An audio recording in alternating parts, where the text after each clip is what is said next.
പശ്ചിമബംഗാളിലെ SIR-മായി ബന്ധപ്പെട്ട കേസിൽ നേരിട്ട് ഹാജരായി മുഖ്യമന്ത്രി മമതാ ബാനർജി. അഭിഭാഷക കോട്ടിട്ട് സുപ്രീംകോടതി കയറുന്ന മമതയുടെ ചിത്രം തൃണമൂൽ കോൺഗ്രസ് പങ്കുവച്ചിട്ടുണ്ട്. ഒരു മുഖ്യമന്ത്രി അഭിഭാഷക വേഷത്തിൽ സുപ്രീംകോടതിയിൽ വാദിക്കാനെത്തുന്നത് ഇന്ത്യയുടെ ചരിത്രത്തിലെ ആദ്യ സംഭവമാണ്. ബംഗാളിലെ SIR-നെതിരായ ഹർജിയിൽ ഇന്ന് നേരിട്ട് ഹാജരാകാൻ മമതാ ബാനർജി അനുമതി തേടിയിരുന്നു. ഹാജരാകുന്നതിന് മുഖ്യമന്ത്രിക്ക് അനുമതി ലഭിച്ചതോടെയാണ് അഭിഭാഷക വേഷത്തിൽ മമത നേരിട്ട് സുപ്രീംകോടതിയിലെത്തിയത്. ചീഫ് ജസ്റ്റിസ് സൂര്യകാന്ത് അധ്യക്ഷനായ ബെഞ്ചാണ് ഹർജി പരിഗണിക്കുന്നത്.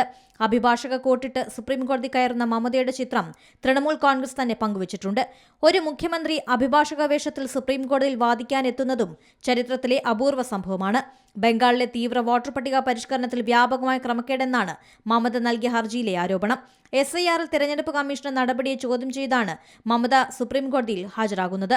ബംഗാൾ നിയമസഭാ തെരഞ്ഞെടുപ്പ് അടുത്തിരിക്കെയാണ് മമതാ ബാനർജിയുടെ നിർണായക നീക്കം. മമത നിയമവിരുദ്ധധാരിയാണ്. കൊൽക്കത്തയിലെ ജോഗേഷ് ചന്ദ്ര ചൌധരി കോളേജ് ഓഫ് ലോയിൽ നിന്നാണ് മമത പഠനം പൂർത്തിയാക്കിയത്.